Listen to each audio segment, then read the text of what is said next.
Welcome back to another Kentucky Derby profile here on Racing Rundown. Today we're going to be talking about Smile Happy, the winner of the Kentucky Jockey Club Stakes and runner-up from the Bluegrass Stakes per trainer Ken McPeak. And as usual, we're going to kick it off with the traditional formula. We're going to start off with taking a look at Smile Happy's maiden race. From Keeneland, he broke his maiden on the 29th of October last fall, and this was a very eye-catching maiden victory. Smile Happy does have to overcome some things right here. He's kind of in a crush of horses right there, but a bunch of other horses are going to beat him to the lead right here. But he's not a horse that wants to be forwardly placed anyway. So he's in a really good stalking position right here, except for one thing. There's a ton of horses that are all in front of him. But that's something that's not going to be too much of a problem as they come through later on in the race. He's just getting a nice early position at this point. I should mention this is a mile and a 16th race. So very early on in his career, he is getting out to longer distances. He didn't have a shorter start. He just jumped right into the mile and a 16th distance, which is kind of interesting with run happy horses. They tend to be better the longer they go, which may not necessarily be something you might think of with run happy, but that's beside the point. He's getting a really good inside trip here, though, at this point is Smile Happy. And you see those four horses there kind of boxing him in at this point, not quite ready to go, but he's going to get a hole there at one point. You'll see it come up in a minute. He's just sitting on a ton of horse right now. It's just got to come to him at this point, but he's going to move right now about this point. He's going to move in between the two and the horse who's in the blue cap or tealish cap right there. I can't see which number he is right now, but he's blown by them now. And now these leaders are getting eaten up by him. He's wide into the stretch in this race, but that's obviously a positive for him. He's wide here, but he's going to win by a very wide margin here in this race. Well, like I said, very eye-catching maiden effort, really nice run from him, and obviously a horse you look at and you say there's going to be a ton of future for him. And we'll get into what's next for this guy, which is a victory in the Kentucky Jockey Club Stakes on the Stars of Tomorrow card from November at Churchill Downs. I'll get to looking at this race replay right now. Like I mentioned, I shouldn't say like I mentioned. I've talked about this race on Racing Rundown a lot during the winter. I think that this is the best 2-year-old race from 2021. I think it's better than the Breeders' Cup. I think it's better than the Remsen. And it's because it's produced a lot of really good runners here. Classic Causeway, White Abarrio, Call Me Midnight, all horses that picked up points on the 2022 Road to the Kentucky Derby Trail, or I should say, not just picked up points, won points races.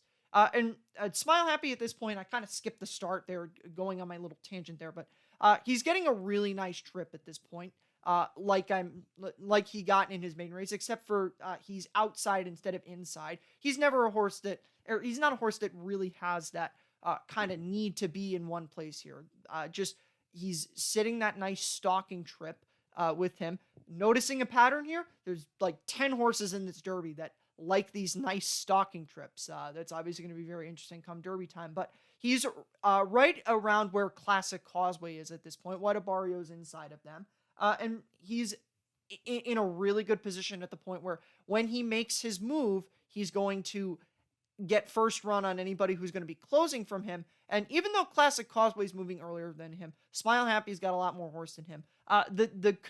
Not the concern here, but one positive for him is he's wide at this point, like he was in his maiden race. So that's definitely a positive for him, is that being wide doesn't matter. And at this point, he is about even with Classic Causeway, but he's going to strike the front at this point. And he's going to go on and win by a very, very convincing margin here. Not quite as much as he did in his maiden victory, but pulling away at this point to win by about 2.5. I think it was about 2.25, maybe 3 lengths. I don't have the chart in front of me. I can't remember it off the top of my head, but a very nice victory. And, there was obviously a lot of good talk about Smile Happy after this race. And I know after going back to where our position was on Racing Rundown, after the two preps before this one on the Kentucky Derby Trail, the Tampa Bay Derby and the Holy Bull, we thought that Smile Happy was a sure thing in the Risen Star, which we'll get into now. And this is where things kind of start to get weird for Smile Happy, because obviously you saw in his first 2 starts, he was a really, really good 2-year-old.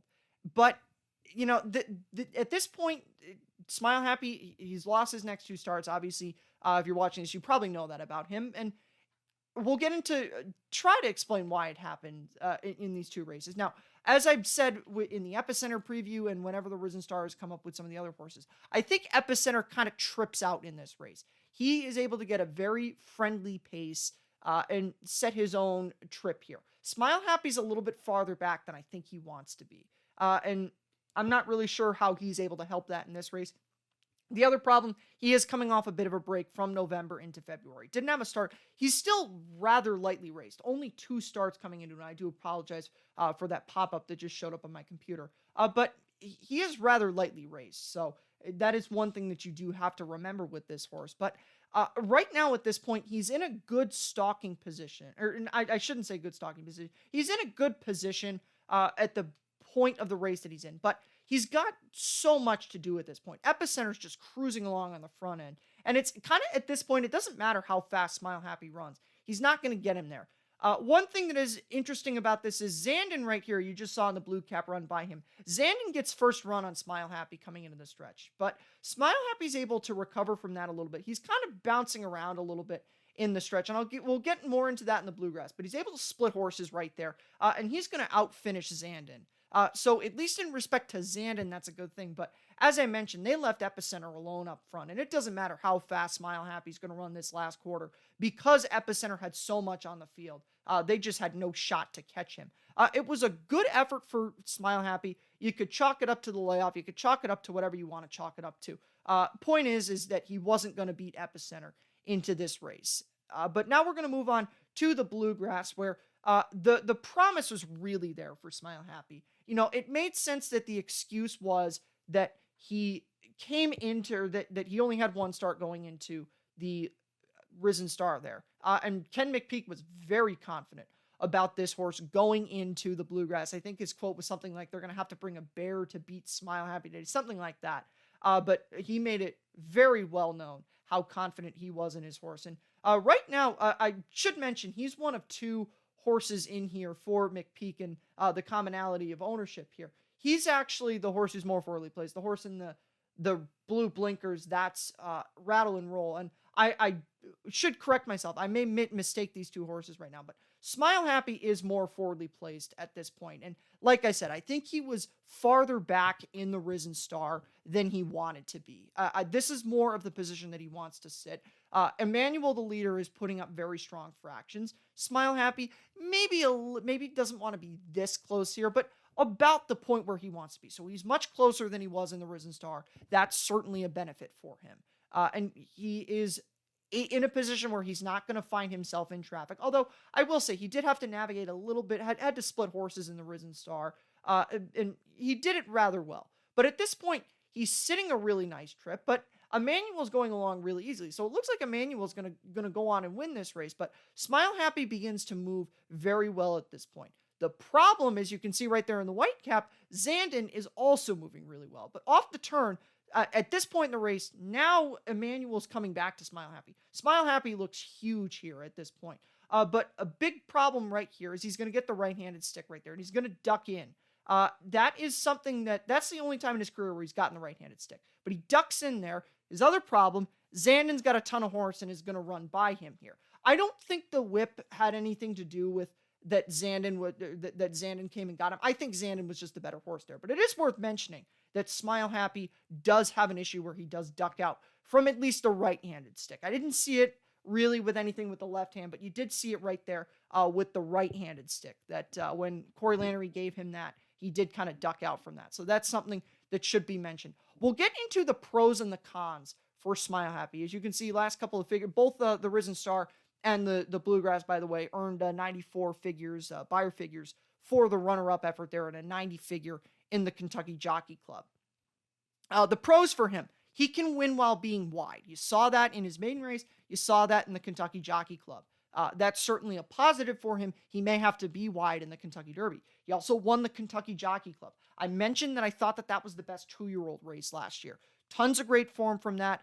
Classic Causeway is not a Derby horse, but Classic Causeway has some kind of talent. White Barrio's a Grade 1 winner. Even Call Me Midnight won the Lecomte Stakes. So there's good form from the Kentucky Jockey Club, and Smile Happy was the best of that good form. Now, this is kind of a bit of a reach, but my third pro is this is his third start off the bench. I mentioned Ken McPeak was very confident going into the Bluegrass, but Ken McPeak said he may not have, in reality, may not have had the horse ready for the Bluegrass. Not really too sure how I feel about that, but it is his third start back off the layoff. He's still a relatively inexperienced horse. Fifth start of his career, third start as a 3-year-old, and third start back from the Kentucky Jockey Club. Could be some positive there with Smile Happy. But the cons for him are honestly kind of more significant than the pros for him. And the big concern that I have for him is did he peak at 2? That's why I have the question mark next to that. Smile Happy ran 2 really good races as a 2-year-old. And he looked like the Derby favorite after the victory in the Kentucky Jockey Club. Like I mentioned, I thought it was the best race of any 2-year-old last year. And then the last 2 races, I felt he really should have won. I thought he should have won the Risen Star. I know that he had, or that the position in the race made it impossible, but going into the race, he really should have won that. And then the Bluegrass, more so than anything else. And, that was kind of I feel like that was kind of the prove it race for Smile Happy. If you want to be a top 3-year-old, you got to win this race. And Smile Happy got beat on the spot there. Zandon had every excuse in the race to not win, and Zandon was able to overcome and win this race, or win the Bluegrass. So did he peak at 2? I think it's quite possible. Eric came up with a comp for Smile Happy that I'm going to kind of hijack for this preview, but this is Eric's comp, not mine. And that's Improbable. And there's a uncanny similarity between both of those 2 horses. They both were undefeated at 2, had some really nice victories. Improbable open link victory in the Los Alamitos Futurity. Smile Happy, really good victory in the Kentucky Jockey Club. And they both had 2 starts before the Derby, and they both lost those 2 starts in races where they probably, at least for Improbable, definitely the Rebel, where they should have won them. And for Smile Happy, I think he definitely should have won the Bluegrass Stakes. Next con, I already talked about it a little bit, but he was ducking out from that right-handed stick there in the Bluegrass. That's something that I'm not really too sure how much to read in that, but it's certainly not a good thing to see him. He gets hit right-handed there, and he ducks out. So that's definitely a con for him. And he's also light on speed figures. I'm not a huge speed figure person, but you look at I'm going to go to the Beyer leaderboard here right now. And you see, obviously, the big horses going into the Derby, Epicenter, Taba, even Messier, have better figures than him. But you look at some of the other ones. White Abarrio's 2 graded stakes wins this year were both better in terms of speed figures. Morello's Gotham, even though I don't think Morello's going to factor that much in the Derby, that was better. Simplifications was better. And there's really not much that Smile Happy has been better than. He's been better than Cyberknife, and that's about it. So that's a little concerning with Smile Happy, that he's light on figures. It's definitely not something that I think is a positive for him. I think, honestly, with Smile Happy, the way I'm reading him right now is he was a really good 2-year-old, but I fear that he peaked at 2. And now that everybody else has caught up with him, definitely, a horse like White Abarrio seems to have caught up with the level of talent that Smile Happy has. I wonder if this was a horse that may have just run his best races as a 2-year-old. Obviously, I could be wrong. He could run a huge race in the Derby, but I'm rather low on Smile Happy at this point, considering where I was on him just 2 months ago. And I think I'm prepared to be wrong on this, but I'm also prepared to have been wrong on my advanced forecasting with Smile Happy. So there's some good with him, but there's also some not so good. And it's really just going to be a time will tell. He's another horse that the draw is very dependent for him. We'll see what ends up happening with that. But that being mentioned, that's it for this preview. We'll see you next time. Have a good one, and be sure to check out the playlist below with more Kentucky Derby previews. We'll see you then.